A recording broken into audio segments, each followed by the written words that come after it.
తెలంగాణ ముఖ్యమంత్రిగా మన గౌరవ ముఖ్యమంత్రి శ్రీ రేవంత్ రెడ్డి గారికి నేనే స్వయంగా అందజేస్తాను. ఎందుకంటే ఇది కష్టాలు వచ్చినప్పుడు మనందరం ఒకరికొకరు చేదోడు వాదోడుకుంటాం. ఇది తిట్టుకునే సమయం కాదు.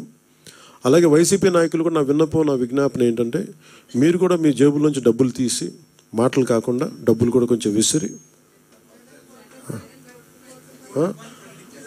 సంతోషం అండి. అంటే ఎవరు స్ఫూర్తి చేసినా పర్లేదు సార్. ఆయన చేసినా నేను చేసిన అట్లా కాదు. కానీ నా ఉద్దేశం ఏంటంటే ఈ సమయంలో పిచ్చి మాటల కంటే కూడా బాధ్యతతో ఉన్న పనులు చాలా మంచిగా చేస్తాయి నా ఉద్దేశం. అందుకని ధన్యవాదాలు తెలియజేసుకుంటూ, ఇలాంటి విపత్తు సమయంలో మీడియా సోదరులు, మీడియా మిమ్మల్ని సోదరి మిమ్మల్ని వాళ్ళ కాకుండా మేమందరం కలిసి ఉంటామని చెప్పి మీకు వచ్చినందుకు మీ మనస్ఫూర్తిగా మీ అందరికీ 2 చేతులు ఎత్తి మీకు నమస్కరిస్తున్నాను. Thank you very much. అలాగే ఇంకొకటి, మన పంచాయతీరాజ్ ఇంజనీరింగ్ డిపార్ట్మెంట్ నుంచి మన పంచాయతీరాజ్ శాఖ జేఏసీ వాళ్ళు మొదలుపెట్టిన ఈ కదలిక మన నాయక్ గారి ఆధ్వర్యంలో పంచాయతీరాజ్ ఇంజనీరింగ్ డిపార్ట్మెంట్ కూడా మేము కూడా మా సంఘం కూడా వస్తుందని చెప్పి, ఎంత 75 lakhs, తక్కువ మంది ఉంటారు వీళ్ళు,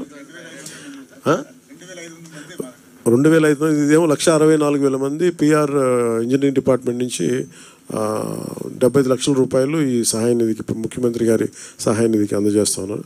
థ్యాంక్ యూ నాయక్ గారు. ప్రతి ఒక్కరికి పిఆర్ ఇంజనీరింగ్ డిపార్ట్మెంట్ ప్రతి ఒక్కరికి నా హృదయపూర్వక ధన్యవాదాలు.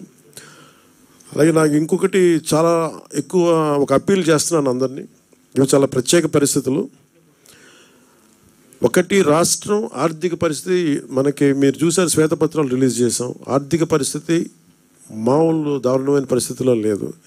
ఇలాంటి సమయంలో మళ్ళీ వరదలు కూడా వచ్చి ఇంకా ఇబ్బంది పెడుతున్నా కానీ చాలా బలంగా ఒక అనుభవం నాయకుడు రాష్ట్రాన్ని ఏలితే ఎలా ఉంటుందో మనం చూస్తూ ఉన్నాం. ఆయన నాయకత్వంలో నేను నేర్చుకుంటా ఉన్నాను. నేను ప్రజలతో మమేకం అవుతాను, నేను నేర్చుకుంటున్నాను.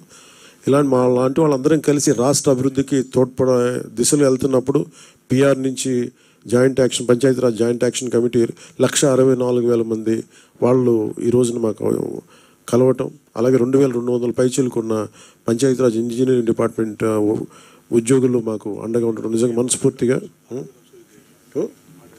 ఆ డబ్బులు చేస్తాం, మీరు కూడా ఇస్తున్నారా? ఎంత వస్తుంది? 10 lakhs. Thank you sir.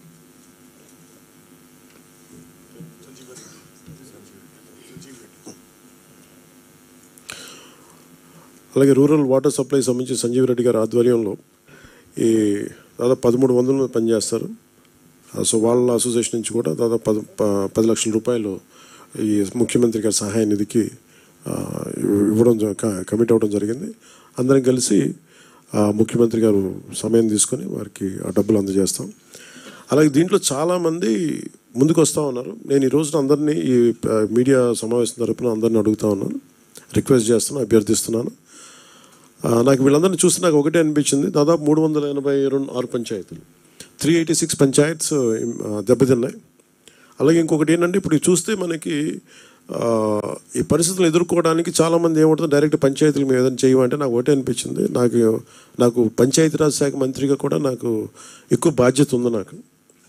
So నాకు నిన్న ఇచ్చిన ₹1 నాకు చూస్తే నాకు ఎట్లా వెళ్ళాలని అనిపించినప్పుడు ప్రత్యేకించి నేను క్షేత్రస్థాయిలో ఈరోజు అందరితో మాట్లాడుతున్నా ఒకటే అనిపించింది, ఇంకా చేయాలి, దీనికి ఇంకొంచెం నా వంతు సహాయం సరిపోవట్లేదు, ఇంకా చేయాలనిపించింది. సో దాదాపు 400 పంచాయతీలు అనుకుంటే నేను ఒక్కొక్క పంచాయతీకి వ్యక్తిగతంగా నా తరపు నుంచి ₹1,00,000 డైరెక్ట్ పంచాయతీకి వెళ్ళేలాగా ఎలాగ ఉండాలి అనేది అనుకుంటున్నాను. దాన్ని ఆ మోడాలిటీస్ ఏంటనేది ప్రిన్సిపల్ సెక్రటరీ గారి దృష్టికి ఇందాక మాట్లాడాను.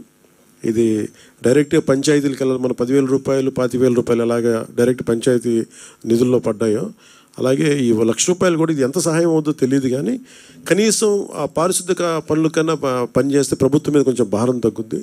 ఆ ప్రభుత్వం ఉన్న డబ్బు కనీసం కొంత ఒక రోడ్డుకి పనిచేస్తే. సో నా సైడ్ నుంచి నేను ఇచ్చే 400 పంచాయతీలకి ఈ ₹1,00,000 చొప్పున కనీసం పారిశుద్ధ్య పనులకు కొంచెం సహాయకారిగా ఉంటుంది అనేది.